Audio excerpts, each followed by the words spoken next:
السلام علیکم ورحمۃ اللہ وبرکاتہ۔ آج ہم سورہ بقرہ کو ترجمہ کے ساتھ پڑھیں گے۔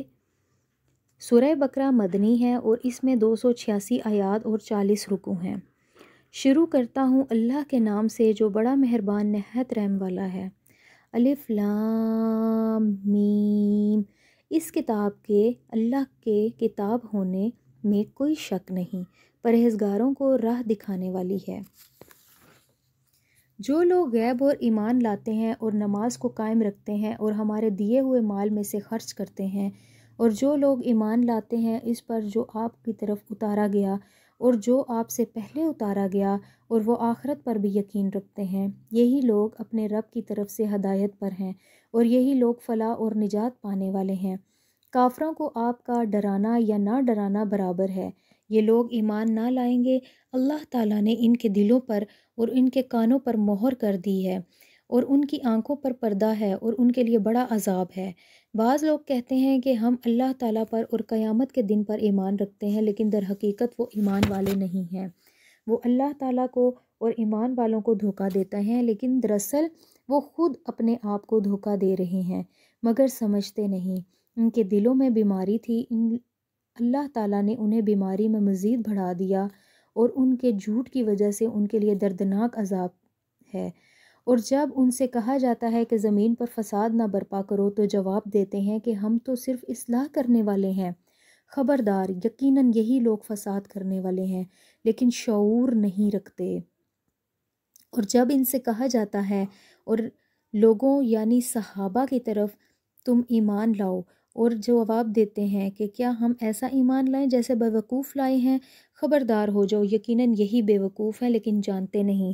اور جب ایمان والوں سے ملتے ہیں تو کہتے ہیں کہ ہم بھی ایمان والے ہیں، اور جب اپنے بڑوں کے پاس جاتے ہیں تو کہتے ہیں کہ ہم تو تمہارے ساتھ ہیں، ہم تو ان سے صرف مذاق کرتے ہیں۔ اللہ تعالیٰ بھی ان سے مذاق کرتا ہے اور انہیں ان کی سرکشی اور بہکاوے میں اور بڑھا دیتا ہے۔ یہ وہ لوگ ہیں جنہوں نے گمراہی کو ہدایت کے بدلے میں خرید لیا، پس نہ تو ان کی تجارت نے ان کو فائدہ پہنچایا اور نہ یہ ہدایت والے ہیں۔ ان کی مثال اس شخص کی سی ہے جس نے آگ جلائی، پس آس پاس کی چیزیں روشنی میں آئی ہیں کہ اللہ کے نور کو لے گیا اور انہیں اندھیروں میں چھوڑ دیا۔ جو نہیں دیکھتے، بہرے، گونگے، اندھے ہیں، پس وہ نہیں لوٹتے، یا آسمانی برسات کی طرح جس میں اندھیریاں اور گرج اور بجلی ہے۔ موت سے ڈر کر کڑاکے کی وجہ سے اپنی انگلیاں اپنے کانوں میں ڈال لیتے ہیں، اور اللہ تعالیٰ کافروں کو گھیرنے والا ہے۔ قریب ہے کہ بجلی ان کی آنکھیں اچک لے جائے، جب ان کے لیے روشنی کرتی ہے تو اس میں چلتے پھرتے ہیں، اور جب ان پر اندھیرا کرتی ہے تو کھڑے ہو جاتے ہیں۔ اور اگر اللہ تعالیٰ چاہے تو ان کے کانوں اور آنکھوں کو بیکار کر دے، یقیناً اللہ تعالیٰ ہر چیز پر قدرت رکھنے والا ہے۔ اے لوگو، اپنے اس رب کی عبادت کرو جس نے تمہیں اور تم سے پہلے کے لوگوں کو پیدا کیا۔ یہاں تمہارا بچاؤ ہے، جس نے تمہارے لیے زمین کو فرش اور آسمان کو چھت بنایا، اور آسمان سے پانی اتارا کہ اس سے پھل پیدا کر کے تمہاری روزی دی۔ خبردار، باوجود جاننے کہ اللہ تعالیٰ کے شریک مقرر نہ کرو۔ ہم نے جو کچھ اپنے بندے پر اتارا ہے اس میں اگر تم شک میں ہو اور تم سچے ہو تو اس جیسی ایک صورت تو بنا لاؤ۔ تمہیں اختیار ہے کہ اللہ تعالیٰ کے سوا اپنے مددگاروں کو بھی بلا لو، بس اگر تم نے نہ کیا اور نہ تم ہرگز کر سکتے ہو تو اسے سچا مان کر اس آگ سے بچو جس کا ایندھن انسان اور پتھر ہیں اور کافروں کے لیے تیار کی گئی ہے۔ اور ایمان والوں اور نیک عمل کرنے والوں کو ان جنتیوں کی خوشخبریاں دو جن کے نیچے نہریں بہہ رہی ہیں۔ جب کبھی وہ پھلوں کا رزق دیے جائیں گے اور ہم شکل لائے جائیں گے تو کہیں گے یہ وہی ہیں جو ہم اس سے پہلے دیے گئے تھے، اور ان کے لیے بیویاں ہیں صاف ستھری اور ان جنتوں میں ہمیشہ رہنے والی ہیں۔ یقیناً اللہ تعالیٰ کسی مثال کی بیان کرنے سے نہیں شرماتا، خواہ مچھر کی ہو یا اس سے بھی ہلکی چیز کی۔ ایمان والے تو اسے اپنے رب کی جانب سے صحیح سمجھتے ہیں، اور کفار کہتے ہیں کہ اس کی مثال سے اللہ نے کیا مراد لی ہے۔ اس کے ذریعے بیشتر کو گمراہ کرتا ہے اور اکثر لوگوں کو راہ راست پر لاتا ہے، اور گمراہ تو صرف فاسقوں کو ہی کرتا ہے۔ جو لوگ اللہ تعالیٰ کے مضبوط عہد کو توڑ دیتے ہیں اور اللہ تعالیٰ نے جن چیزوں کو جوڑنے کا حکم دیا انہیں کاٹتے ہیں اور زمین پر فساد پھیلاتے ہیں، یہی لوگ نقصان اٹھانے والے ہیں۔ تم اللہ تعالیٰ کے ساتھ کیسے کفر کرتے ہو؟ حالانکہ تم مردہ تھے، اس نے تمہیں زندہ کیا، پھر تمہیں مار ڈالے گا، پھر زندہ کرے گا، پھر اس کی طرف لوٹائے جاؤ گے۔ وہ اللہ جس نے تمہارے لیے زمین کو تمام چیزوں کو پیدا کیا اور آسمان کی طرف قصد کیا اور ان کو ٹھیک ٹھاک 7 آسمان بنایا، اور وہ ہر چیز کو جانتا ہے۔ اور جب تیرے رب نے فرشتوں سے کہا کہ میں زمین میں خلیفہ بنانے والا ہوں، تو انہوں نے کہا کہ ایسے شخص کو کیوں پیدا کرتا ہے جو زمین پہ فساد کرے اور خون بہائے، اور ہم تیری تسبیح حمد اور پاکیزگی بیان کرنے والے ہیں۔ اللہ تعالیٰ نے فرمایا جو میں جانتا ہوں تم نہیں جانتے۔ اور اللہ تعالیٰ نے آدم کو تمام نام سکھا کر ان چیزوں کو فرشتوں کے سامنے پیش کیا اور فرمایا کہ اگر تم سچے ہو تو ان چیزوں کے نام بتاؤ۔ ان سب نے کہا اے اللہ تیری ذات پاک ہے، ہمیں تو صرف اتنا ہی علم ہے جتنا تو ہمیں سکھا رہے ہے، پھر پورے عمل اور حکمت والا تو ہی ہے۔ اللہ تعالیٰ نے حضرت آدم علیہ السلام سے فرمایا تم ان کے نام بتا دو۔ جب انہوں نے بتا دیے تو فرمایا کہ کیا میں تمہیں پہلے ہی نہ کہا تھا کہ زمین اور آسمانوں کو غیب کا میں ہی جانتا ہوں، اور میرے علم میں ہے جو تم ظاہر کر رہے اور جو تم چھپاتے ہو۔ اور جب ہم نے فرشتوں سے کہا کہ آدم کو سجدہ کرو تو ابلیس کے سوا سب نے سجدہ کیا، اس نے انکار کیا اور تکبر کیا اور وہ کافروں میں ہو گیا۔ اور ہم نے کہہ دیا کہ اے آدم تم اور تمہاری بیوی جنت میں رہو اور جہاں کہیں سے چاہو با فراغت کھاؤ پیو، لیکن اس درخت کے قریب نہ جانا ورنہ ظالم ہو جاؤ گے۔ لیکن شیطان نے ان کو بہکا کر وہاں سے نکلوا ہی دیا، اور ہم نے کہہ دیا کہ اتر جاؤ، تم ایک دوسرے کے دشمن ہو، اور ایک وقت مقرر تک تمہاری زمین میں ٹھہرنا اور فائدہ اٹھانا ہے۔ حضرت آدم علیہ السلام نے اپنے رب سے چند باتیں سیکھ لی اور اللہ تعالیٰ نے ان کی توبہ قبول فرمائی، بے شک وہی توبہ قبول کرنے والا اور رحم کرنے والا ہے۔ ہم نے کہا تم سب یہاں سے چلے جاؤ، جب کبھی تمہارے پاس میری ہدایت پہنچے تو اس کی تابعداری کرنے والوں میں پر کوئی خوف اور غم نہیں، اور جو انکار کر کے ہماری آیتوں کو جھٹلائیں وہ جہنمی ہیں اور ہمیشہ اسی میں رہیں گے۔ اے بنی اسرائیل، میری اس نعمت کو یاد کرو جو میں نے تمہیں انعام، اور میرے عہد کو پورا کرو اور تمہارے عہد کو پورا کروں گا، اور مجھ سے ہی ڈرو۔ اس کتاب پر ایمان لاؤ جو میں نے تمہاری کتابوں کی تصدیق میں نازل فرمائی ہے، اور اس کے ساتھ تم ہی پہلے کافر نہ بنو، اور میری آیتوں کو تھوڑی تھوڑی قیمت پر نہ فروخت کرو، اور صرف مجھ سے ہی ڈرو، اور حق اور باطل کے ساتھ خلط ملط نہ کرو اور نہ حق کو چھپاؤ۔ تمہیں تو خود اس کا علم ہے، اور نمازوں کو قائم کرو اور زکوٰۃ دو اور رکوع کرنے والوں کے ساتھ رکوع کرو۔ کیا لوگوں کی بھلائیوں کا حکم کرتے ہو اور خود اپنے آپ کو بھول جاتے ہو؟ باوجود یہ کہ تم کتاب پڑھتے ہو کہ اتنے بھی تم میں سمجھ نہیں؟ اور صبر اور نماز کے ساتھ مدد طلب کرو، یہ چیز شاک ہے مگر ڈر رکھنے والوں پر، جو جانتے ہیں کہ بے شک وہ اپنے رب سے ملاقات کرنے والے اور یقیناً وہ اسی کی طرف لوٹ کر جانے والے ہیں۔ اے اولاد یعقوب، میری اس نعمت کو یاد کرو جو میں نے تم پر انعام کی، اور میں تمہیں جہانوں پر فضیلت دی۔ ان سے ڈرتے رہو جب کوئی اس کو نفع نہ دے سکے گا، اور نہ ہی اس کے بابت کوئی سفارش قبول ہوگی، اور نہ کوئی بدلہ اس کے عوض لیا جائے گا، اور نہ وہ مدد کیے جائیں گے۔ اور جب ہم سے تمہارے فرعونیوں سے نجات دی تو تمہیں بدترین عذاب دیتے تھے، جو تمہارے لڑکوں کو مار ڈالتے تھے اور تمہاری لڑکیوں کو چھوڑ دیتے تھے۔ اس نجات دینے سے تمہارے رب کی بڑی مہربانی تھی۔ اور جب ہم نے تمہارے لیے دریا چیر پھاڑ دیا اور تمہیں اس سے پار کر دیا، اور فرعونیوں کو تمہاری نظر کے سامنے اس میں ڈبو دیا، اور ہم نے حضرت موسیٰ علیہ السلام سے 40 راتوں کا وعدہ کیا، پھر تم نے اس کے بعد بچڑا پوجنا شروع کر دیا اور ظالم بن گئے، لیکن ہم نے باوجود اس کے پھر بھی تمہیں معاف کر دیا تاکہ تم شکر کرو۔ اور ہم نے حضرت موسیٰ علیہ السلام کو تمہاری ہدایت کے لیے کتاب اور معجزے عطا فرمائے۔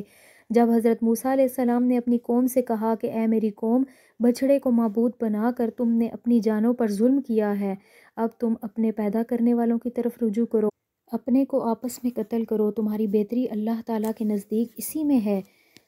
تو اس نے تمہاری توبہ قبول کی، اور توبہ قبول کرنے والا اور رحم اور کرم کرنے والا ہے۔ اور تم اسے بھی یاد کرو، تم نے حضرت موسیٰ علیہ السلام سے کہا تھا جب تک ہم اپنے رب کے سامنے نہ دیکھ لیں ہرگز ایمان نہ لائیں گے۔ جس گستاخی کی سزا نے تم پر تمہارے دیکھتے ہوئے بجلی گری، لیکن پھر بھی اس کے لیے تم شکر گزاری کرو۔ اس موت کے بعد بھی ہم نے تمہیں زندہ کر دیا، اور ہم نے تم پر بادل کا سایہ کیا اور تم پر من و سلوہ اتارا اور کہہ دیا کہ ہماری دی ہوئی پاکیزہ چیزیں کھاؤ، اور انہوں نے ہم پر ظلم نہیں کیا، البتہ وہ خود اپنی جانوں سے ظلم کرتے تھے۔ اور ہم نے تم سے کہا کہ اس بستی میں جاؤ اور جو کچھ جہاں کہیں سے چاہو بفراغت کھاؤ پیو، اور دروازے میں سجدہ کرتے ہو گزرو، اور زبان سے حتیٰ کہو ہم تمہاری خطائیں معاف کر دیں گے اور نیکی کرنے والوں کو اور زیادہ دیں گے۔ پھر ان ظالموں نے اس بات کو جو ان سے کہی گئی تھی بدل ڈالی، ہم نے بھی ان ظالموں پر اس فسق اور نافرمانی کی وجہ سے آسمانی عذاب نازل کیا۔ اور جب موسیٰ علیہ السلام نے اپنی قوم کے لیے پانی مانگا تو ہم نے کہا کہ اپنی لاٹھی پتھر پر مارو جس سے 12 چشمے پھوٹ نکلے، اور ہر گروہ نے اپنا چشمہ پہچان لیا، اور ہم نے کہہ دیا کہ اللہ تعالیٰ کا رزق کھاؤ پیو اور زمین میں فساد نہ کرتے پھرو۔ اور جب تم نے کہا اے موسیٰ ہم سے ایک ہی قسم کے کھانے اور ہرگز صبر نہ ہو سکے گا، اس لیے اپنے رب سے دعا کیجئے کہ وہ ہمیں زمین کے پیداوار ساگ، ککڑی، گیہوں، مسور اور پیاز دے۔ آپ نے فرمایا بہتر چیز کے بدلے ادنیٰ چیز کیوں طلب کرتے ہو؟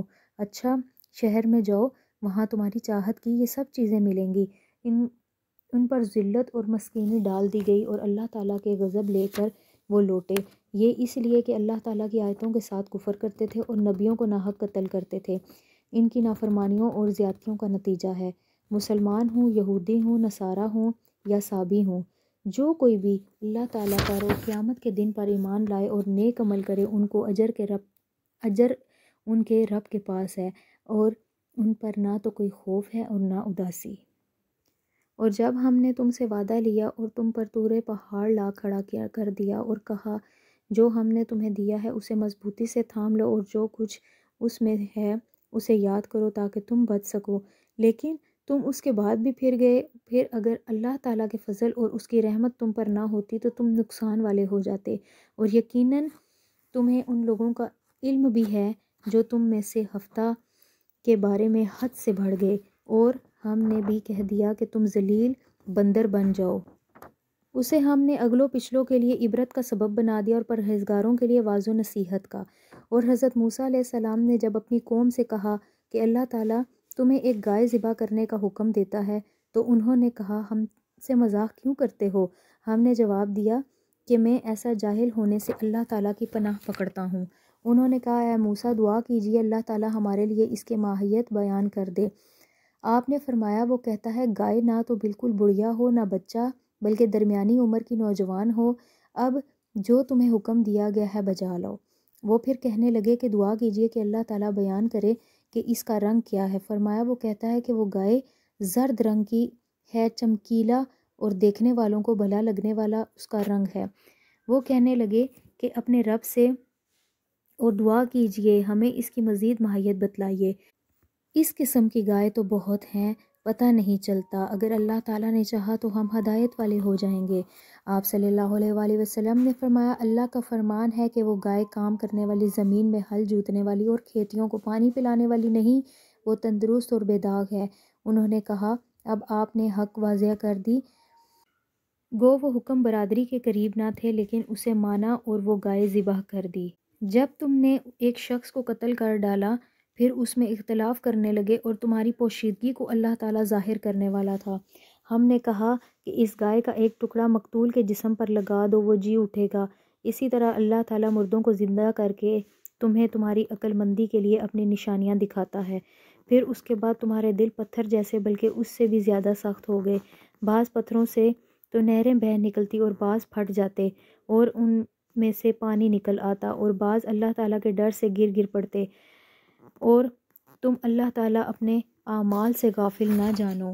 مسلمانوں کیا تمہاری خواہش ہے کہ یہ لوگ ایماندار بن جائیں، حالانکہ ان میں سے ایسے لوگ بھی جو کلام اللہ سن کر عقل والے، علم والے ہوتے ہیں پھر بھی بدل ڈالا کرتے ہیں، جب ایمان والوں سے ملتے ہیں تو اپنی ایمانداری ظاہر کرتے ہیں، اور جب آپس میں ملتے ہیں تو کہتے ہیں کہ مسلمانوں کو کیوں یہ باتیں پہنچاتے ہو جو اللہ تعالیٰ نے تمہیں سکھائی ہیں، کیا جانتے نہیں کہ یہ تو اللہ تعالیٰ کے پاس تو تم پر ان کی حجت ہو جائے گی؟ کیا یہ نہیں جانتے کہ اللہ تعالیٰ ان پر پوشیدگی اور ظاہرداری سب کو جانتا ہے؟ ان میں سے بعض ان پڑھ ایسے بھی ہیں جو کتاب کی طرف ظاہری الفاظ کو ہی جانتے ہیں اور صرف گمان اور اٹکل پر ہی ہیں، ان لوگوں کے لیے ویل ہے جو اپنے ہاتھوں کی لکھی ہوئی کتاب کو اللہ تعالیٰ کی طرف سے کہتے ہیں اور اس طرح دنیا کماتے ہیں، اور ہاتھوں کی لکھائی اور ان کی کمائی کو ویل، ہلاکت اور افسوس ہے۔ یہ لوگ کہتے ہیں کہ ہم تو صرف چند روز جہنم میں رہیں گے۔ ان سے کہو کہ کیا تمہارے پاس اللہ تعالیٰ کی کوئی پرواہ نہ ہے؟ اگر ہے تو یقیناً اللہ تعالیٰ اپنے وعدے کا خلاف نہیں کرتا، ہرگز نہیں، بلکہ تم اللہ کے ذمہ وہ باتیں لگاتے ہو جنہیں تم نہیں جانتے۔